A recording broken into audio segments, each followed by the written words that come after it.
Assalamualaikum warahmatullahi wabarakatuh. Salam sejahtera untuk kita semua. Salam Swastiastu, Namo Buddhaya. Marilah kita panjatkan puji syukur atas kehadirat Tuhan Yang Maha Esa karena berkat rahmatnya kita bisa berkumpul di tempat ini. Sebelumnya, terima kasih kepada Bapak Jaja Sudraja selaku guru PPKN yang telah mengizinkan saya untuk presentasi materi PPKN ini.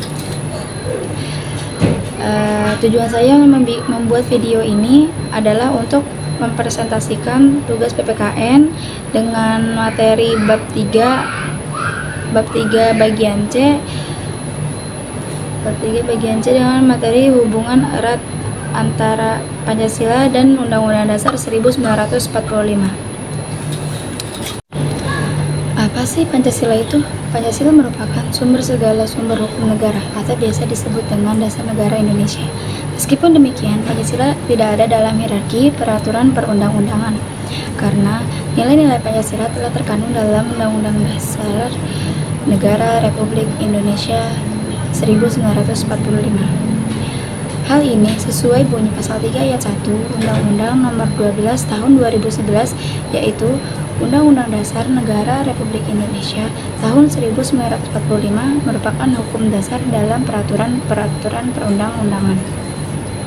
Sedangkan Pancasila merupakan sumber dari tertib hukum itu sendiri.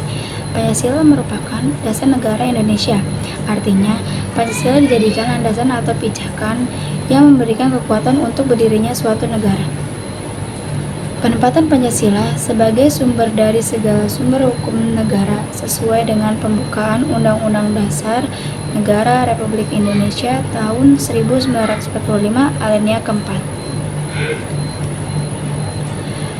Pancasila sebagai dasar negara mempunyai hubungan erat dengan Undang-Undang Dasar atau biasa disebut dengan singkatnya UUD 1945 sebagaimana tercantum dalam pembukaan Undang-Undang Dasar 1945. Pancasila merupakan hasil kesepakatan bersama bangsa Indonesia yang pada waktu itu diwakili oleh PPKI. Oleh karena itu, Pancasila harus dihormati dan dijunjung tinggi oleh seluruh masyarakat Indonesia. Sementara itu, apa sih Undang-Undang Dasar atau UUD 1945 itu? Undang-Undang Dasar 1945 sebagai hukum dasar tertulis yang disahkan oleh PPKI pada tanggal 18 Agustus 1945. Undang-Undang 1945 merupakan hukum tertinggi yang dilandasi seluruh produk hukum di Indonesia. Produk-produk hukum seperti peraturan presiden dan kebijakan pemerintah lainnya harus dapat dipertanggungjawabkan sesuai dengan Undang-Undang 1945. Jadi Undang-Undang 1945 bersifat mengikat karena disitulah letak norma dan aturan yang wajib ditaati oleh seluruh rakyat. Hubungan dasar negara dengan Pancasila dengan Konstitusi Undang-Undang 1945 dapat dilihat pada pembukaan Undang-Undang 1945 dan batang tubuh Undang-Undang 1945. Pembukaan Undang-Undang Dasar 1945 menunjukkan suasana kebatinan negara, memuat asas kerohanian negara, asas politik negara, asas tujuan negara, dan dasar hukum pada undang-undang. Pokok pikiran sebagai berikut. Pokok pikiran persatuan yang merupakan perwujudan dari sila ketiga Pancasila, yaitu Persatuan Indonesia, memiliki pengertian bahwa negara melindungi segenap bangsa Indonesia dan seluruh tumpah darah Indonesia. 2.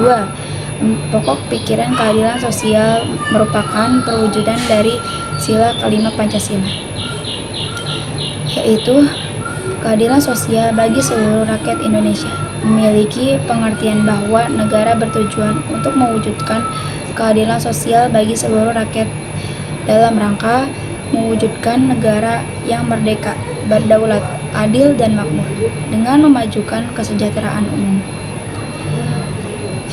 3. Pokok pikiran kedaulatan rakyat yang merupakan perwujudan dari sila keempat Pancasila, yaitu kerakyatan yang dipimpin oleh hikmat kebijaksanaan dalam permusyawaratan perwakilan, memiliki pengertian negara kedaulatan rakyat berdasarkan atas kerakyatan dan permusyawaratan perwakilan. 4. Pokok pikiran ketuhanan yang Maha Esa Esa, atas dasar kemanusiaan yang adil dan beradab, yang merupakan perwujudan dari sila pertama Pancasila, yaitu ketuhanan yang Maha Esa. Sila kedua Pancasila, yaitu kemanusiaan yang adil dan beradab, mengandung pengertian negara menjunjung tinggi semua agama dan kepercayaan kepada tugas yang Maha Esa, serta mewajibkan pemerintah dan penyelenggara negara untuk memelihara budi pekerti yang luhur dan teguh dalam memegang cita-cita moral rakyat yang luhur. Apa sih contohnya? Contohnya adalah peraturan menteri tidak boleh bertentangan dengan peraturan presiden. Peraturan presiden tidak boleh bertentangan dengan undang-undang. Undang-undang tidak boleh bertentangan dengan Undang-Undang Dasar 1945. Bagaimana hubungan dan keterkaitan Pancasila dengan Undang-Undang 1945? Dapat digambarkan jika Pancasila adalah rohnya, sedangkan Undang-Undang Dasar 1945 adalah raganya. Undang-Undang Dasar juga bisa diterapkan dalam kehidupan sehari-hari loh. Bagaimana sih cara penerapan Undang-Undang Dasar 1945 dalam kehidupan sehari-hari? Ada beberapa cara, yaitu 1. Melawan segala bentuk penjajahan yang tidak adil. 2. Saling menghargai dan menghormati setiap hak asasi manusia. 3. Menghargai dan menghormati sesama warga negara tanpa membeda-bedakan. 4. Ikut melaksanakan pemilu sebagai partisipasi warga dalam bernegara. Nah, itu adalah cara penerapan Undang-Undang 1945 di kehidupan sehari-hari. Demikian isi presentasi dari saya kali ini. Semoga apa yang disampaikan dapat bermanfaat bagi kita semua. Jika ada kekurangan, mohon dimaafkan, karena kesempurnaan hanyalah milik Allah Subhanahu wa Ta'ala saja. Terima kasih. Wassalamualaikum warahmatullahi wabarakatuh.